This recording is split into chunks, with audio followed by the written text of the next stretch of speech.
There are people who walk into a room and instantly feel everything. They don't just hear words, they hear what isn't spoken. They see a smile, yet sense the sorrow beneath it. They can pick up on tension, deception, sincerity, or pain as if a radar has been built into their heart. That isn't weakness, it's a gift. The world calls them empaths, people with extraordinary sensitivity to the emotions of others.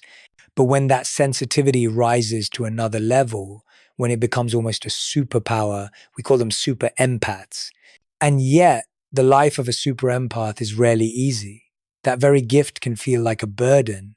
They often absorb pain that isn't theirs, carrying the weight of emotions that don't belong to them. They are easily exploited, easily manipulated, easily told they are too sensitive or too weak. In relationships, especially when they cross paths with a narcissist, they are often the ones left drained. The familiar story, the empath becomes the victim, the narcissist walks away with the prize. But that's only half the story. The other half, rarely told, is this. When a super empath awakens, when they begin to see the game and refuse to play, the balance of power reverses. In that moment, the one once dismissed as too sensitive becomes the narcissist's greatest nightmare. Imagine someone who has always picked up on the subtlest shifts in human behavior, suddenly seeing them with full clarity, no longer mistaking manipulation for love, no longer excusing control as care, no longer blaming themselves when the relationship turns toxic. When a super empath truly sees, every mask a narcissist wears turns transparent. And that transparency is something a narcissist cannot bear. The power of a super empath is not in shouting louder or fighting harder. It is in clarity. When they say, this is manipulation, this is emotional abuse, this is control, they are no longer a confused victim. They become a mirror, forcing the narcissist to face themselves, something they spend a lifetime avoiding. And here's the irony. The rise of a super empath never happens in noise. It happens in silence. Where once they cried, now they smile. Where once they argued, now they stay quiet. Where once they accepted, now they set boundaries. These seemingly small shifts throw the narcissist into chaos because their entire system of power depends on controlling reactions. And when the reactions vanish, they're left holding puppet strings with no puppet attached. The truth is, super empaths have always carried extraordinary strength. It only felt like a curse because they hadn't yet learned to direct it inward. Once they turn that power onto themselves, using it to protect, to clarify, to love themselves, they become unshakable.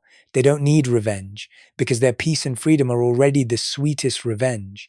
This is the paradox. Narcissists can never accept the person they thought was the weakest is the one most capable of defeating them, not through rage, but through calm. Not through control, but through refusing to be controlled. Not through accusations, but through the quiet indifference of freedom. And from the moment a super empath realizes this, their world changes forever. They no longer move through life afraid of being used, but confident that sensitivity is not a curse, it's a weapon. They no longer live to please others, but to honor themselves. They no longer run from their gift, but wield it to expose deception and protect their energy. The hidden power of the super empath is exactly this, the ability to turn sensitivity into wisdom, wounds into boundaries, and outward love into healing love for themselves. And when that transformation happens, the narcissist is left with emptiness, while the super empath walks into freedom carrying a strength no one can ever touch. For years, a super empath often walks through life with mist over their eyes. They feel too much, love too much, give too much, and when hurt, they don't blame the one who caused the wound, but instead turn the blade inward. Am I too sensitive? Did I do something wrong? Is this my fault? These questions, asked over and over, create the perfect fog in which the narcissist hides. Within that fog, sweet words laced with manipulation are hard to distinguish, and the empath becomes lost in their own emotional maze. Awakening doesn't arrive like a slow sunrise, it strikes like lightning tearing open the night. It is the moment a super empath realizes that what they have endured was never complicated love or a special bond, but control, manipulation, a game designed to drain them. And once the voice of truth calls, it cannot be silenced. In that instant, the victim dissolves making way for someone new, the one who sees. Strangely, this awakening doesn't erupt in chaos, it emerges in stillness. The empath no longer needs to explain unreasonable behavior. They stop excusing cruelty as wounds from their past. They no longer condemn themselves with, I wasn't good enough, that's why I was treated this way. Instead, they begin naming their reality with clarity. This is manipulation. This is emotional abuse. This is control. And once truth is named, it cannot be denied. From that moment, the entire game shifts. The narcissist, who has always relied on pulling the empath into guilt and self-doubt, suddenly sees the old tactics lose power. When the empath stops accepting blame, the narcissist loses their most crucial weapon. When the empath no longer reacts on cue, control slips away. Their entire strategy, built on confusion, begins to collapse. A super empath who sees cannot return to blindness. They start connecting the dots they once overlooked. They notice patterns not just in one relationship, but across friendships, work, even family. They realize they were never too sensitive. They were simply surrounded too long by people unworthy of that sensitivity. It feels like someone who has lived in black and white, suddenly seeing in full color, not just surviving, but strategizing. The greatest shift is this: the empath stops absorbing and starts observing. Where once they were a sponge, soaking up every drop of emotion, both theirs and others, now they step back and watch like a clear-eyed witness. Not because they've grown cold, but because they've found clarity. They understand not every pain is theirs to carry, not every anger is theirs to soothe, not every chaos is theirs to fix. And this is what shakes the narcissist most. What they fear isn't an empath's rage, it's their indifference. When the empath stands before them with calm eyes, no arguments, no tears, only clarity piercing through the mask, that is the moment the narcissist feels their power shatter. They may raise their voice, perform louder theatrics, but the more they try, the more that quiet peace unnerves them. Awakening doesn't turn an empath into an avenger, it turns them into a mirror. They reflect truth so clearly that the narcissist has nowhere left to hide. And the paradox is this: the one once seen as most fragile becomes the most dangerous, not by fighting to prove anything, but simply by standing firmly in truth. From that moment on, roles reverse completely. The empath is no longer prey, but the one holding the key, no longer a victim to be controlled, but a free soul walking out of the game. And when they leave with clarity in their eyes, that silent exit becomes the narcissist's bitterest defeat. Before awakening, a super empath is like a giant sponge. Every ounce of energy in the room, every subtle emotion in another person, every unspoken cue soaks straight into them. They absorb both joy and pain, both love and toxicity. And the most dangerous part is they can't tell which feelings are theirs and which belong to others. This unconscious absorption leaves them drained, and it is exactly what the narcissist exploits to manipulate. But once awareness begins to dawn, a subtle yet profound shift takes place. The empath learns to stop absorbing and begins observing. They still sense every vibration, but instead of pulling it all into their heart, they step back and see it as a scene outside themselves. Once they were caught in the storm, now they stand at a safe distance, watching the storm whirl without being carried away.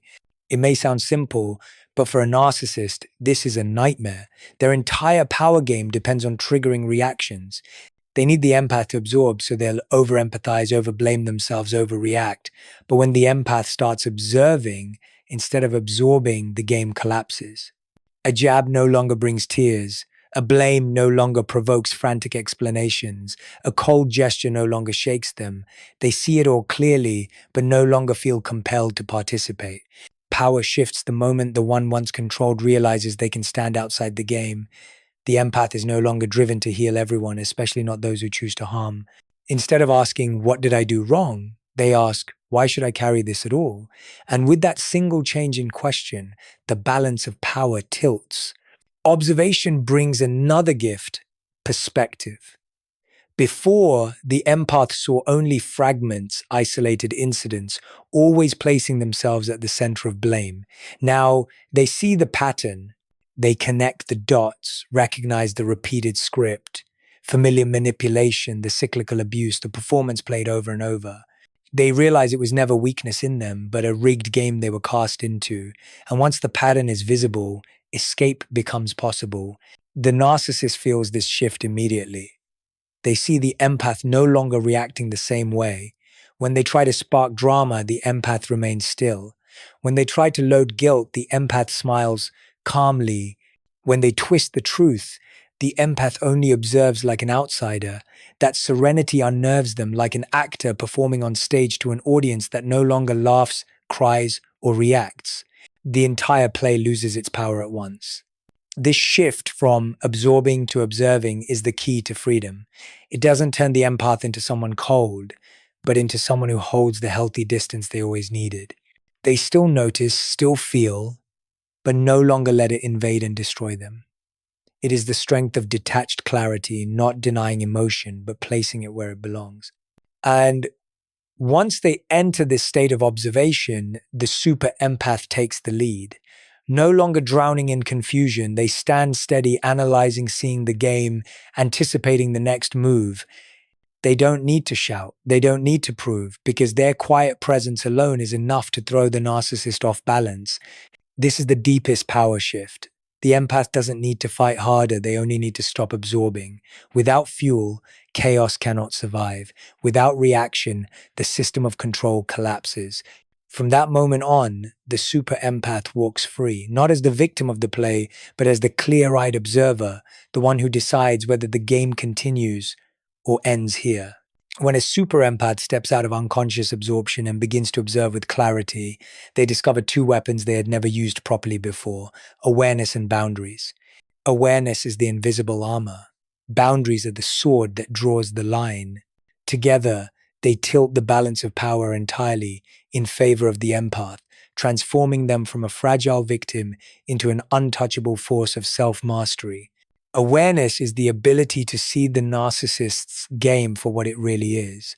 Without it, empaths are easily pulled into spirals of guilt and responsibility. They believe they must explain, must heal, must carry the negative emotions others throw at them. But once awareness arises, the fog lifts. The empath names things as they are. Manipulation is manipulation. Control is control. Abuse is abuse. And the very act of naming weakens the narcissist, because truth is the one thing they cannot bear to face. Awareness also means realizing you are not responsible for how others choose to behave. You can empathize without carrying. You can understand without becoming their dumping ground. Once this awareness takes root, the empath stops being dragged into chaos. They see clearly what belongs to them and what belongs to others. This is the first step toward freedom, more powerful than any argument or defense. But awareness alone is not enough. The second weapon, boundaries, is what locks the door and leaves the narcissist gasping. Narcissists are used to free access into the emotional lives of others. They're used to calling at midnight and getting an answer, to tossing an insult and watching tears or rage, to every door being wide open so they can feed without permission. But when a super empath sets boundaries, for the first time, they face a door that will not open. Boundaries are not anger. They are not walls of revenge. Boundaries are the affirmation of self-respect. They say, this is my space. This is the line you will not cross. This is what I allow, and this is what I will never allow again. When an empath says no, it is not selfishness, it is love for self, the foundation for loving others in a healthy way. And that no is poison to a narcissist, because it shatters the illusion of control. When boundaries appear, the narcissist fights back. They will accuse you of changing, of being cold, selfish, ungrateful. They will try every tactic: silent treatment as punishment, outburst of anger as intimidation, or even love bombing, suddenly showering you with affection to break your resolve. But with awareness as armor, the super empath sees through it all. They understand these are not genuine emotions, but desperate attempts to tear down the walls now standing in their way. And by standing firm, the empath dissolves the narcissist's former power completely. What makes awareness and boundaries such formidable weapons is their union. Awareness lets you see the truth. Boundaries give you the tool to defend it. Awareness opens your eyes. Boundaries guard your heart. Together, they allow you to move through life with a quiet, unshakable strength. No arguments, no revenge, just clarity and consistency.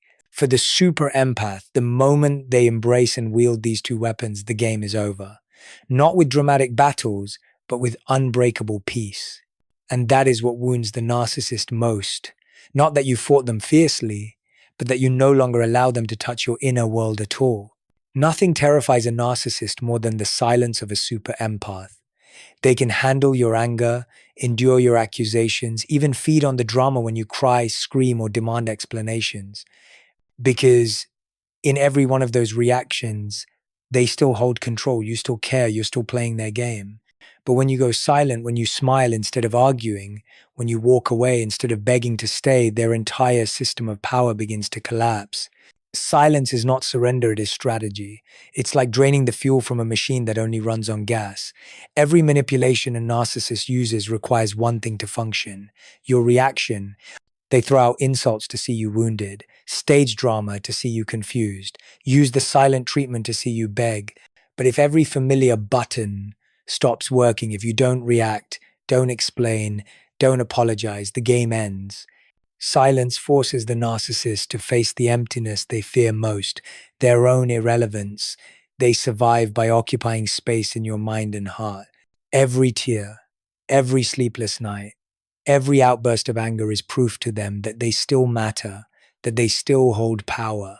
But when you stop giving that energy, when you sit calmly in your quiet strength, they suddenly realize they no longer exist inside you, and that drives them mad. Watch closely. This is when they escalate. They recycle every trick that once worked: false affection, hollow apologies, fabricated crises to pull you back in. They may flood your phone with messages, call you in the middle of the night, or show up unannounced, all to find one emotional crack to slip through. But your silence becomes an impenetrable wall. It speaks louder than words. You no longer touch me. And that message suffocates them. What frightens them is not your anger, it's your indifference. Anger means a cord still connects you. But indifference, detachment, silence, that's when the cord is cut completely. For someone who survives on attention and reaction, silence is annihilation. It strips away their illusion of being the center, exposing the truth. They are nothing but hollow games. Silence requires no theatrics, no explosions. It is soft, yet its impact is greater than any argument. It acts like a mirror, reflecting the narcissist's emptiness back at them. They see the failure of their control, the absurdity of their old tricks. While they stumble in panic at their fading power, you walk steadier than ever, because silence is not just a weapon, it is the armor that protects your peace. For the super empath, silence is not weakness or avoidance, it is the ultimate strength. Only when you've matured enough do you realize you don't need to fight every battle. Only when you've grown in self-respect do you understand you don't owe explanations to those who refuse to understand. Only when you've found inner peace can you smile, stay quiet, and walk away without looking back. Silence is the death knell of the narcissist's game. It is the message that they have lost the one power they ever had, the power to control your emotions. And once that power is gone, they are left with nothing at all.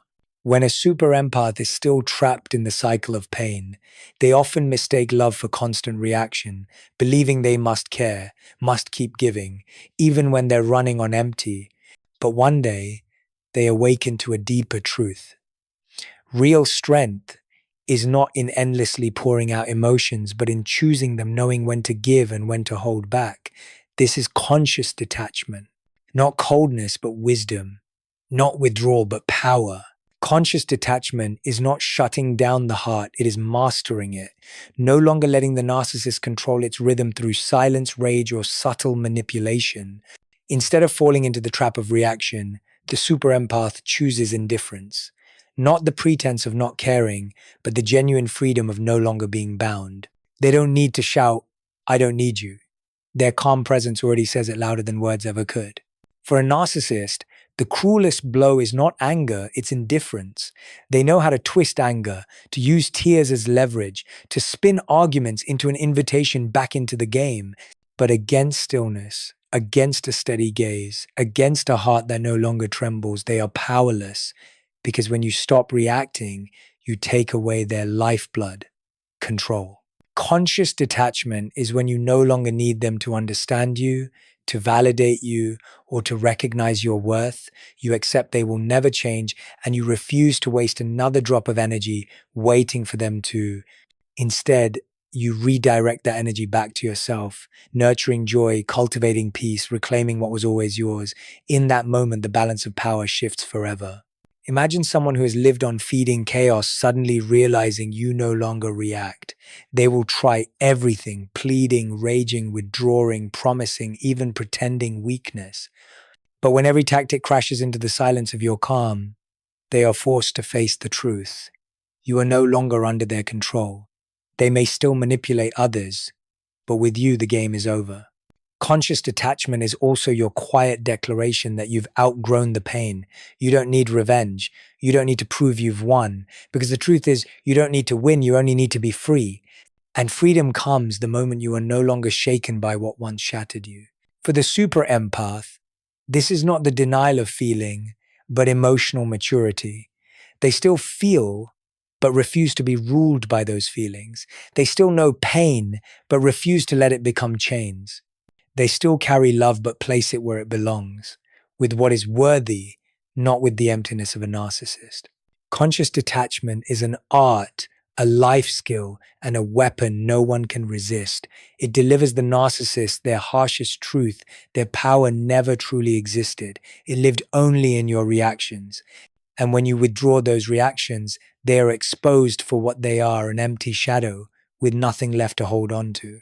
In the end, conscious detachment does more than break the cycle of control.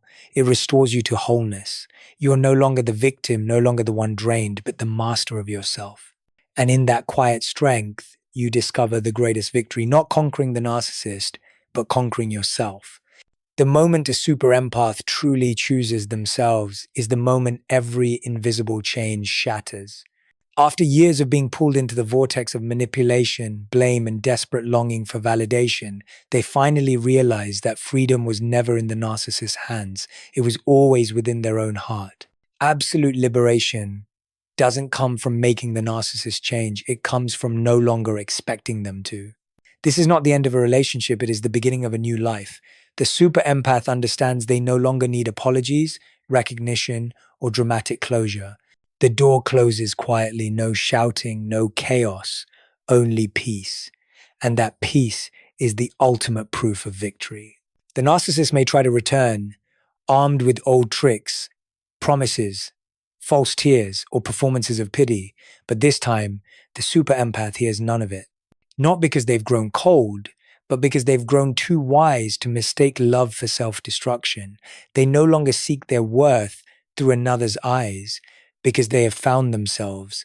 Absolute liberation is when the heart remains tender, but no longer fragile. When the soul is still full of love, but love is no longer exploited. When one still feels pain, but no longer lets pain become a prison. The super empath emerges from the shadows, not with a hardened heart, but with a radiant one, wiser, steadier, unbreakable. In that moment, every battle for power becomes meaningless. Because strength is no longer about controlling or being controlled, it is about choice, choosing peace over chaos, freedom over captivity, self over illusion, and that choice makes them untouchable. For the narcissist, this silent disappearance is the cruelest punishment. No more arguments, no more tears, no more reactions to cling to. Only emptiness remains, an emptiness that forces them to face themselves, the hollow self they've avoided all their lives. But for the super empath, absolute liberation is not revenge, it is rebirth. They realize that the energy, love, and care they once poured endlessly into others is the very resource that can now build a whole, abundant life of their own. They begin to reinvest in peace, in healthy connections, in their dreams and purpose. This is the moment they rise, not with trembling hands, but with a steady, proud stance. They don't need to declare they've escaped the darkness. The light shining from them is declaration enough. And when a super empath reaches this state, they not only rescue themselves, but also become a lighthouse for others, still lost in the shadows of manipulation and pain. Absolute liberation is not forgetting, but accepting. They do not deny the past, nor let it define them. They don't erase memories, but transform them into lessons. And from those lessons, they step into the future with an unshakable confidence, the certainty that they are worthy of love, respect, and a life free from fear. That is the super empath's ultimate victory. Not defeating the narcissist, but awakening themselves. Not leaving with a broken heart, but walking away with a free one. Not ending in bitterness, but closing the chapter in radiant peace. And as they step forward, they carry the most powerful message of all. No one has the right to define your worth. Only you can do that.